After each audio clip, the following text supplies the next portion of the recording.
Magandang biblical na araw mga kapatid. Ang paksa na pag-usapan natin ngayon ay tungkol po sa Matthew 16:18 na paborito ng Katoliko. Bakit Katoliko ang pinag-usapan natin dito? Kasi sa Pilipinas kasi 80 million, more than 80 million Katoliko dito. 80% out of 110 million. So, itong mga taong ito, lalo na sa Pilipinas, ito yung mga tao na hindi nagbabasa ng aklat na ng Biblia. At dati akong Katoliko, alam ko yun. Pati mga CFD na galing sa Katoliko, sa Katoliko dati, naging CFD ngayon, alam na alam nila yan. Nagbasa lang sila ng aklat nung sila'y nag-CFD na para sa debate. At pare-pareho sila, minamaster nila ang kanang mga katuruan base sa turo galing sa Roma. Mga ano to mga ang utak nito at puso nito, kung anong sinasabi ng Roma, yun ang sinusunod nila. At hindi ka taka-taka kasi si Satanas kasi tumatahan sa Roma. Yun po ang Babylonia. Na ibig sabihin, unawain mo sa 3 ng Revelations. At sa 17-18, ito yung syudad na maghari sa buong bansa. Syudad ha? At yun, walang iba, ang syudad na naghari sa buong bansa, yun po ang Roma. Dati po tinatawag ang Iraq na Babylonia. Ang Roma pa rin noong unang panahon. May Babylonia talaga at may Roma. Pero hindi itong Babylonia na Iraq, na tinatawag Babylonia noon, ang naghari sa buong mundo. Hindi rin naghari sa Saudi Arabia. Kasi ang Iraq, ibang bansa kasi Saudi Arabia. Doon po nanggaling ang mga Islam na relihiyon. So, walang syudad. At sinasabi rin sa 18 verse 2 na talagang ang tahanan ni Satanas, word for word, ng mga demonyo. So, nag-control sila sa buong bansa, lalo na sa Pilipinas. Marami mga hari na kumakalas tulad ng Briton at marami pang iba. Sa Pilipinas, from 15th century, Katoliko pa rin. Pati mga hari dito, mga presidente, mga politiko, karamihan, pa rin, na-influensyahan pa rin sila sa spiritual na aral. Si Satanas kasi espiritu, mga demonyo espiritu. So, ang influence ang hari, yun spiritual. At may kingdom po to si Satanas, maliban sa kingdom ng Diyos, salita po ng Diyos nagsasabi, hindi po kasinungalingan. Mahirap panawalaan pero nagsabi ng Diyos may kingdom. Si Kristo pa ang nagsabi at ang Espiritu Santo na nasa loob ni Kristo. Sa 12:26-28, may kaharian sa Satanas. May kaharian din sa Diyos. Ang kaharian ng Diyos, yun pong pinanahanan ng Espiritu. Doon pa mo mabasa sa the same na versikulo at talata, versikulo at kabanata.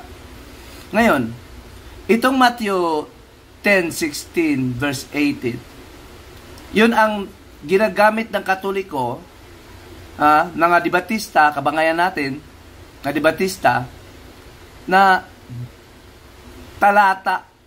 Nakausap ko si Jando Alabado ito, tinatanong ko siya doon sa, nag-live siya sa mga CFD niya, mga babaeng CFD, at nagtatanong ako. Sabi niya, yun daw ang basihan ng kanyang paniwala na totoong iglesia. Yun po daw ay Romano. Granting Romano. Ang Diyos nila ay ang Ama ni Kristo at si Kristo ang talagang Kristo nilang totoo. Sinasabi ni Kristo na itatayo niya ang kanyang iglesia. Pag sinabing kanya, si Kristo, kasama ni Kristo ang Espiritu ng Diyos. Dapat unawain nyo. Dito nagkaligaw. Hindi sasabihin ni Kristo nan dahil plano ng Diyos na magtayo. At dala-dala ni Kristo ang pangalan ng Diyos at pangalan ng Espiritu Santo nasa kanya. At nandun ang Espiritu Santo tagapagturo sa kanya, sa mga tao, sa lahat ng katotohanan. 14:26 of the book of John. Ngayon, ang iglesia pong tinutukoy doon, sa ibang salita, assembly. Sa Grego, yun po ang iglesia, tinatawag. Yun po assembly. Pagtitipon. So, ibig sabihin, pagtitipon yung iglesia. Yung itinatayo. May nakatayo kasi na samahan or assembly na believer of Moses. Yun po tinatawag na church wilderness. Doon sa ilang o doon sa disyerto nung unang panahon sa Sinai. Sa Acts 7:38, mga kapatid, yun po ay iglesia na sa ilang. At iba po itong iglesia na sinasabi ng Espiritu Santo kamanggagawa lang si Jesucristo na itayo.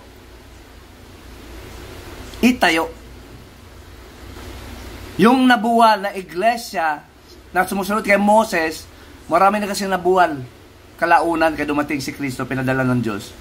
Yung nangabuwal doon, itinayo din, tumayo, na itayo ni Kristo, ng Espiritu Santo, sa kasakapan ng si Kristo, kamanggagawa lang ng Ama, with the Holy Spirit, ang karamihang tao. Nung unang panahon, may Espiritu lang mga propeta. Pag hindi ka propeta, wala kang Espiritu ng Diyos. Ngayon maniwala ka lang sa Espiritu, humingi ka lang 11:13 of the book of Luke, at naniwala ka lang sa iyong sinasabi, sa sinabi sa salita ng Diyos, at may bautismo sa tubig, case-to-case basis, meron ding bautismo sa pagbabasa sa Espiritu. Nung si Pedro nagbautismo o nangangaral, samantalang nangaral siya, nakatanggap na ng Espiritu Santo ang mga hintil. Nangangaral pa sa mga Hudyo. Sila'y hintil, hindi Hudyo, nangangaral sa Hudyo. Mahabang kwento, basahin niyo sa 17:11 sa 17:11 of the book of Acts. Sa 11 pala of the book of Acts, 15 hanggang patuloy. Mahabang kwento. Walang tubig ang na-involve nito, pero nakatanggap sila ng Espiritu Santo. Normally, nung unang panahon, may bautismo talaga sa tubig. Sa 2:38 ng Gawa, may dalawang kaso. So, meron tayong aklat, kumpleto ng salita ng Diyos, natatanggap na natin.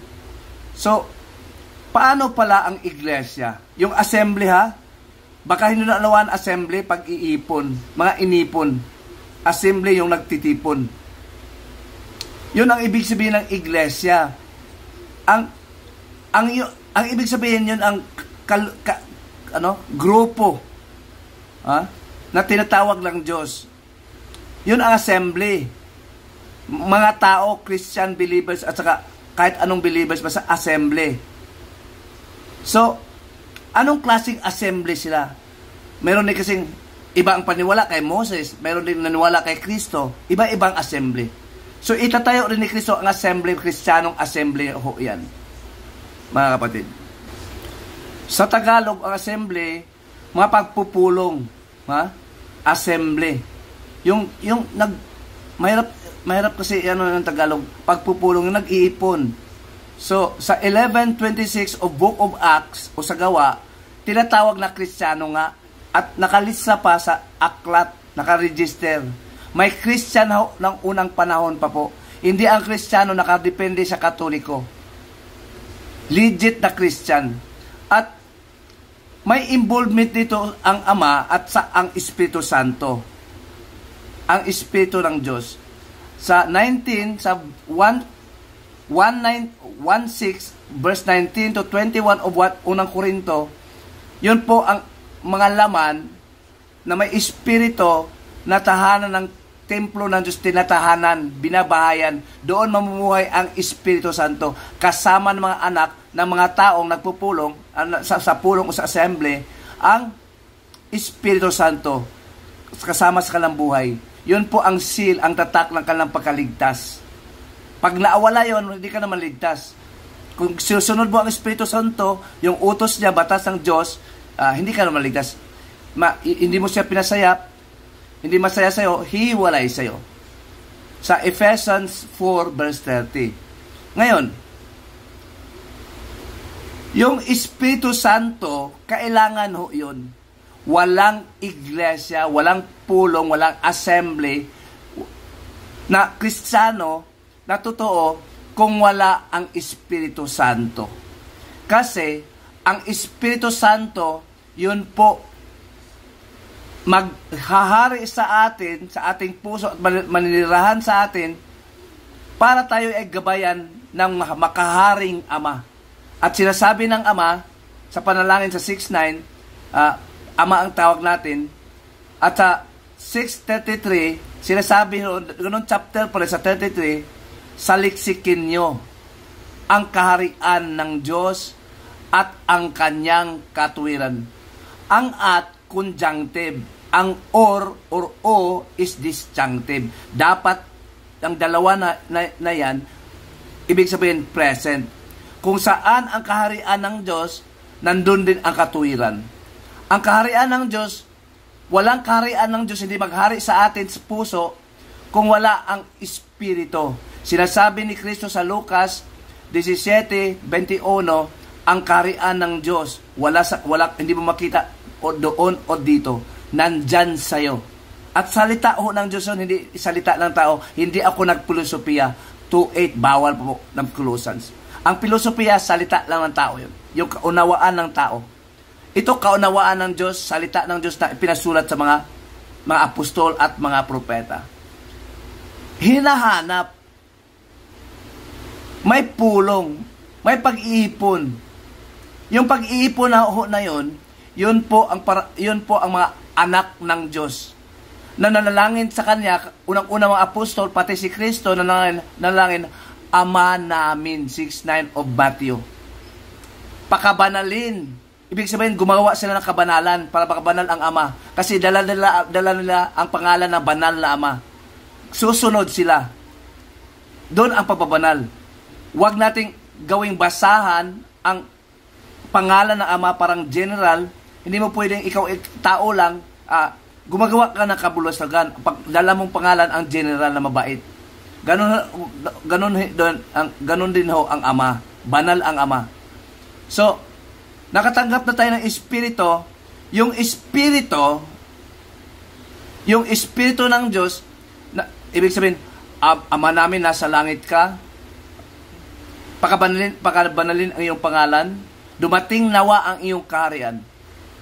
Meron pang hindi na nakaharian ng hindi Kristiyano, na hindi biblical, hindi pa sa na nakaharian. Yung sa kaharian, yun ang ibig sabihin, dinatnan ka ng Espiritu. At masunod nawa ang iyong kalooban.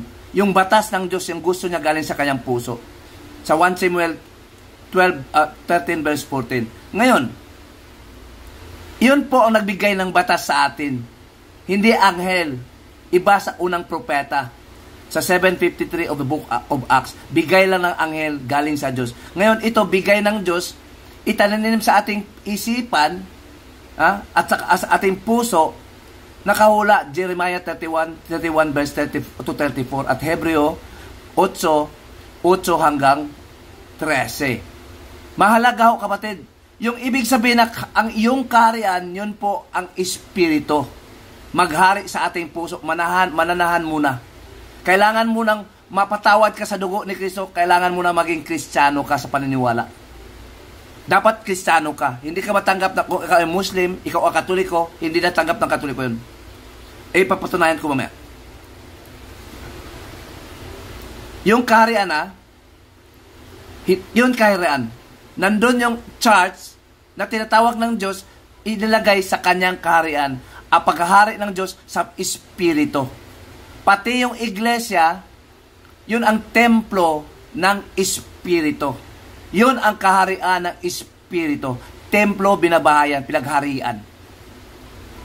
Sa 1 Corinto 3:16 at saka 1 Corinto 6 29:31. Salita po ng Diyos, hindi po salita ng tao na explanation ko sa theology. Ha? Katulad nito. Hindi kailangan marami. Marami ang satanas dito sa mundong ito. Sa 1 John 5 verse 18. Yung tinatahanan ng Espiritu ang pinahanap. At saliksikin nyo ang katuwiran, ang kaharian mo na at ang katuwiran. Nandoon pala ang katuwiran ng Diyos. Ano tong katuwiran? Yung salita ng Diyos na tinuturo ng Espiritu. Ibig sabihin, kailangan nyo na matanggap ang Espiritu nagturo sa inyo. Yun ang magturo sa atin ng katuwiran. Nagsasalita ng salita ng Diyos. Hindi salita ng tao. Yun ang nag-iipon sa aklat. Ang maraming aklat na sinusulat ng mga propeta at mga apostol. Siya lang ang nakalam ko anong ipunin. Sa Isaiah 34:16, kamanggagawa lang ang mga tao ngayon, ng mga hintil katulad ng Roma, tumutulong kay Saint Jerome at mga authority sa Katoliko. Talagang santo siya, kinakasangkapan siya ng Diyos, ng Espiritu para gumawa ng aklat para naman sa Latin-speaking people. Pero sa Pilipino, hindi din maintindihan. Sa Waray, hindi maintindihan. Sa Ilocano, hindi maintindihan nun. Sa Pilipino, hindi maintindihan nun. Sa Hebreo, sa iba't ibang lahi, hindi maintindihan nun. So, dito sa Pilipinas, may kamanggagawa din ang Espiritu Santo. Sa inutusan siya ng Diyos, gumagamit siya ng tao. Tulad ng Philippine Bible Society under the umbrella of International Bible Society. Ngayon, yung tayo kasi kapatid, itatayo ko ang aking iglesia. Ang nagsasalita doon, ang Ama. Nagsasalita ang Ama sa pamagitan ng Espiritu kay Kristo. Si Kristo rin nagsasalita sa mga apostol. Nang hindi pa nila natanggap ang Espiritu nung unang panahon. Natanggap nila patapos namatay ni Kristo at nabuhay mula sa patay. Many years later, sumusulat na sila. Ito po, bababasa natin ngayon. Yun po ang iniipon. Nagkalat-kalat ng mga aklat, Biblia, at naging Biblos, isang aklat na lang. Kaya, kapatid, yun po ang 2:8 ng Santiago, mayroon palang makaharing kasulatan. Yun na ang talata, makaharing kasulatan. Kasi may kaharian talaga. Kaya pinahanap ng Diyos yung kaharian at ang katuwiran. Yun pong scripture ng unang panahon, ngayon ay printed na. Makahari. At ngayon nasulat na sa isang aklat. Ang tawag sa aklat ngayon, naintindihan natin, sa pamamagitan ng Espiritu Santo, yun po ay aklat ng Ama, na hari, na may-ari ng kaharian. At yun di ay aklat ng kaharian. Aklat ng kaharian na inipo ng Espiritu Santo, yun lang nagkakaisa-isang aklat. Ang nag-ipo nito, Espiritu Santo. Ito, para maunawaan nyo yung Quran, si Gabriel na anghel daw. At dito naman, sa Catholic book, another aklat naman to, katulad ng Quran, nag-ipon nito, nag-cooperate nito, na-publish nito yung mga Katoliko, mga church magisterium. Ito sa pangunguna ni Pope John Paul II. At siya ang nag-promulgate. Tao. Ito naman, anghel. Masigit pa ang Espiritu sa anghel. Kasi, ang anghel, kung utusan siya ng Diyos na mag-ipon ng aklat, anghel pa rin siya, nilalang na anghel. Kung ito tao, yung nagkalat, ito nagkalat intact ito. Tao to. Kasi isa lang aklat ng Diyos. Doon napaloob ang salita ng Diyos. May salita ng tao, pero nandoon din ang napaloob ang salita ng Diyos. Sa isang aklat, kumpleto pa, at kailangan talaga basahin. Ngayon, ang nag-ipon nito, Espiritu ng Diyos, hindi nilalang. Na umiiral na mula sa walang pasimula, kasama ng Diyos. Ito po ngayon, ang value, ang halaga ng aklat na ito. Na pilit sunugin ng Katoliko, pero hanggang ngayon, lumaganap pa sa buong mundo. Iyon ay napagpatibay na matibay talaga ang salita ng Diyos. Doon po itinatayo ang iglesia. Yung assembly, yung mga taong nag-iipon. Yun po ang nagtawag na kaharian ng Diyos kung may espiritu na. Naghahari na ang Diyos. Kasi sa Ama, nalangin pa kayo, Ama na bla bla bla. Tapos, sa dulo, sa iyo ang kaharian, kapurihan, at kapangyarihan magpakailanman. Ama ang ating pinapalanginan sa 6:9-13 of the book of Matthew. May kaharian na. Hindi natin sabihin na darating nawa. Hindi, magpasalamat tayo. Salamat Ama sa iyong Espiritu Santo, sa Espiritu Santo na sa amin, nagtuturo ng iyong mga utos. Masunod nawa ang iyong kalooban dito sa lupa na para na lang sa langit, na itinuturo ng Espiritu na galing sa langit. At nanahan pa sa atin. Yun ang tunay na kaharian. Gas-gas tayo nagdebate dito mga Protestante at Katoliko dito. Ano ang tunay na iglesia? Ang pinaglibatihan pa kung ano nakaregister doon sa sect. Ang sect, tao. Yun ang requirement ng gobyerno. Mali pa nga pag-register eh. Kasi sila halat founder. Dapat nakalagay doon sa registro, kamanggagawa ng Diyos. Katulad ni Pablo. Kamanggagawa, mga apostol kamanggagawa. Si Kristo kamanggagawa ng Diyos. Sila ang nangangaral. Saan ba ang Espiritu? Nandyan ba sa Roma? Wala. Ang Espiritu, ang turo ng Espiritu, manggaling ba sa Roma? May manggaling sa Roma, totoo. Para sa Romano. At ngayon, wala na apostol, wala na propeta, yun po ang aklat na nasa Roma, yun po Latin Vulgate. Na pag ikakalat sa buong mundo, yun po, tatawagin tayo sa salita ng Diyos, itatayo tayo sa salita ng Diyos na mas matibay pa sa bato. Matibay talaga ang salita ng Diyos. Sa 7:24 of the book of Matthew. Doon tayo itatayo at kasama natin ang Espiritu Santo. Kaya doon itatayo kasi tinatawag muna. At sila ngayon, anong kinatayuan nyo? Kayo pala'y templo ng Diyos, ng Espiritu Santo. Kasama pala ninyo ang Espiritu Santo. Kayo pala ang anak ng Diyos. Hindi ka maging anak kung wala kang Espiritu Santo. Sa 3:5 of the book of John. At ngayon, kaya nagkaroon tayo ng aklat, ang Diyos na pala ang kailangan magturo sa atin. Siya pa ang pinatanong. Kasi gusto natin magturo ang Diyos na may-ari ng salita. Salita ng Diyos ang ating paniwalaan na itinatim sa ating puso at isipan.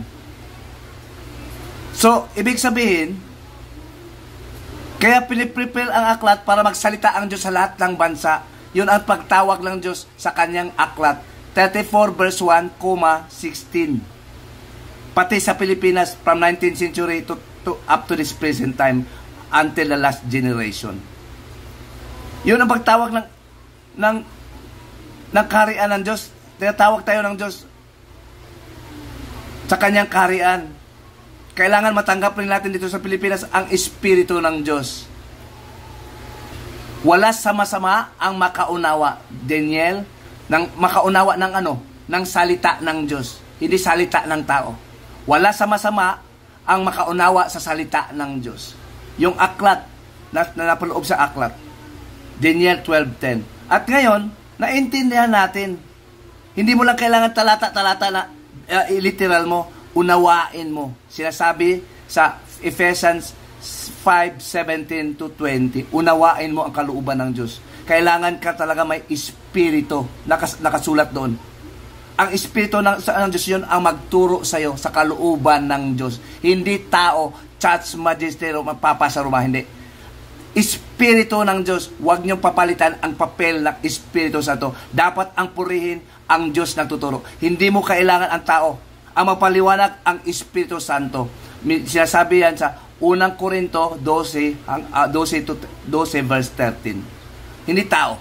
Kung may duda ka, pwede mo itanong sa tao basta kailangan na basahin ang aklat ng Diyos na iniipon ng Espiritu Santo. Sa Diyos pa rin galing kasi may talata, may kabanata. Pero ang ginawa ng Katoliko, ang kabaliktaran. Nakaroon na ng aklat ang Espiritu, iniipon ng Espiritu, ang ginawa ng Katoliko, anong nangyari? Hindi nila pinopromote na magbabasa ng kumpletong aklat. Ang pinopromote nila, magbasa ng church catechism at world history na inaaralin sa mga siip ding debatista ngayon sa Pilipinas at sa buong mundo.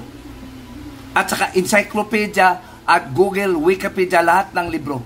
Isa lang ang aklat ng Diyos kung saan ang salita na tinuturo ng Espiritu Santo. Parang may aklat na ang Diyos, bakit hindi nyo ipabasa?